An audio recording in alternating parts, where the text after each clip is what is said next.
So I've already said this, but I think it deserves a slide of its own.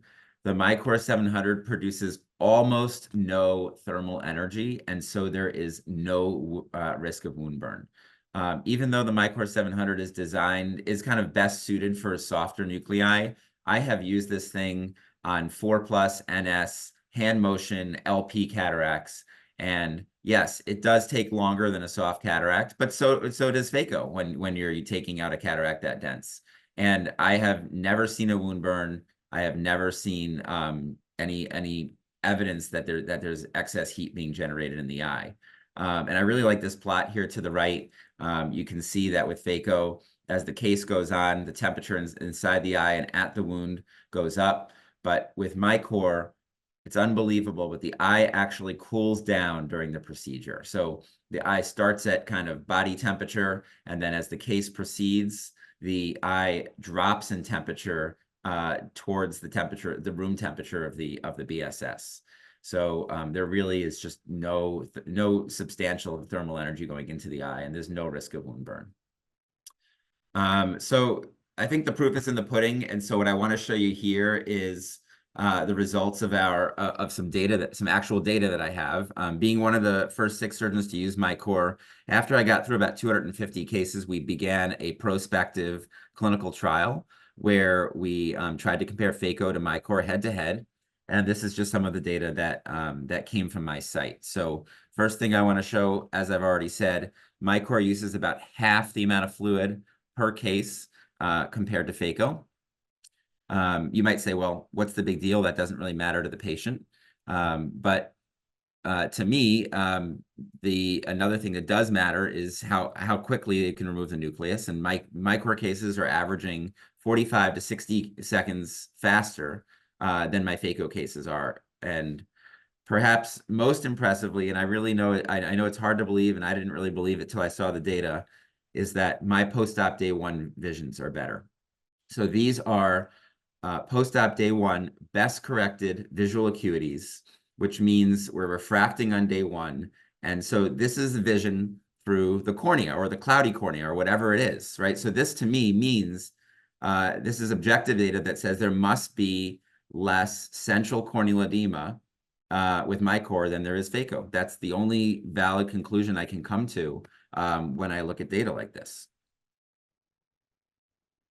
So next I want to show you 2 videos. Well, the first video demonstrates the miCOR's efficiency and then also some of the differences between the technique with miCOR and phaco. miCOR doesn't sculpt. It's not ideal for trenching because it always has high vacuum. And so it's really meant for pure choppers. And so you see here, I had to adapt my technique a little bit and become a pure chopper.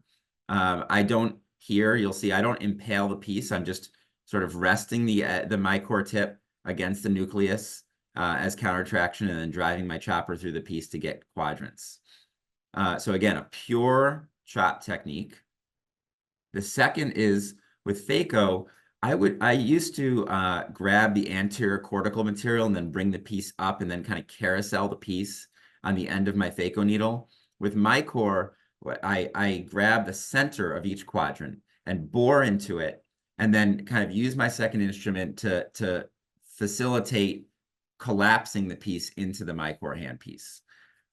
So again, I used to work from the outside in with phaco. Here, I tend to work from the middle out because of the high vacuum that the device has. And you can see that, nucleus fragmentation there was probably, I don't know, under a minute. Now with IA, the IA technique is also a little different. We're all taught and used to going in, grabbing anterior cortex, pulling to the center, and then aspirating. Here you'll see, especially as I go sub-I, I actually just kind of aim for the equator and sweep, and it all just comes. So I'm not really specifically reaching for anterior cortex. I'm just sweeping across the equator, and the cortex just comes really easy. So that's a demonstration of the efficiency of miCOR. So the second thing I'm going to focus on is the safety. And if you look at a real close-up photo of the miCOR handpiece, you'll notice that that edge there is really not sharp. A phaco needle is sharp, and these tips are rounded. So I'm going to show you, I'm going to demonstrate the safety by actually showing you a video of a PC tear with miCOR. Again, I've done this over 400 times. I've had 2 PC tears in 3 years. One was early on when I was just learning to use the device, and the other one was last week. And in both cases, something that I thought was really, really remarkable happened. So here we go.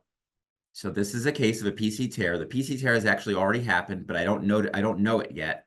And it has occurred in between. If you look in between the miCOR and the second handpiece, it's sub-I. I'm just starting to notice right now that there's something maybe attached to the tip of my miCOR, and you can see now real well that there's a very small round hole sub-I between my second incision and my main. And so we're doing what we're taught to do. We keep the chamber inflated, put a suture in, pulling out the vitrector to see if there's any vitreous in the bag. And what I'm going to do here, what just amazed me as I did this, is that the entire time through all of this, that hole did not expand. It never got any bigger. And for me, with phaco, as soon as you have a hole, because of the high flow stat, all the fluids being pumped through the eye, and the edges are ragged, the hole usually just expands and blows open. But with miCOR, it never did that. And so I looked at this thing and said, holy moly, I think I can put a one piece in the bag. And so I did. And I put a one piece in the bag. The lens never, the hole never expanded.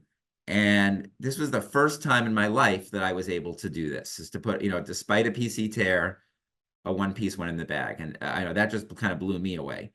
The video I just showed here was my first PC tear, which happened about 1.5 to 2 years ago.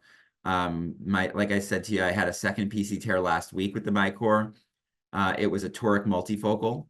Exact same thing happened. Very small hole, very central. The hole never expanded.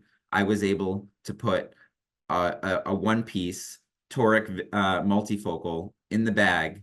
And if this had happened with phaco, I don't think I would have been able to do that. It would have changed the patient's outcome completely. And so I think, above all else, that's a demonstration of the miCOR safety. So there are some differences from phaco, as I've talked about, and I just wanted to kind of review them.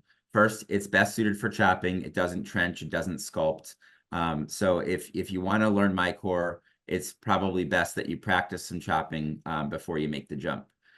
You could also use Zeiss's MyLoop to kind of get those chops for you. And I did that for a while as I was adapting my technique. The second thing is that the lens is, like I said before, I tend to carousel in phaco. I carousel the quadrant at the end of the phaco needle, but with miCOR, I tend to core into it and then let the piece collapse inward. The IA technique is different. It involves kind of sweeping and just aiming the IA handpiece at the equator. It can be a little bit more snappy. It can catch the posterior capsule a little bit more easily than with phaco due to the quick rise in vacuum. But I have never broken a bag with the miCOR IA handpiece. Even if it grabs it, it's very gentle. Right now the miCOR doesn't have auto irrigation, so in order to turn irrigation on and off, you're literally just unclamping an IV pole and then clamping it down. But Zeiss does have a solution for this that's coming. A lot of surgeons that use miCOR note that it has an unfamiliar or different sound than phaco that just takes some getting used to. It's a clicking noise. You kind of heard that in the earlier video. Just like everything else, it takes some getting used to. So who do I use miCOR on? I think it tends to work best on softer nuclei, but it can take out any nucleus, even a 4+ NS, hypermature, LP, hand motion cataract. You can do it, but you have to find some way to chop that lens into quadrants, and then it's going to be slower than a soft nucleus, just like phaco would.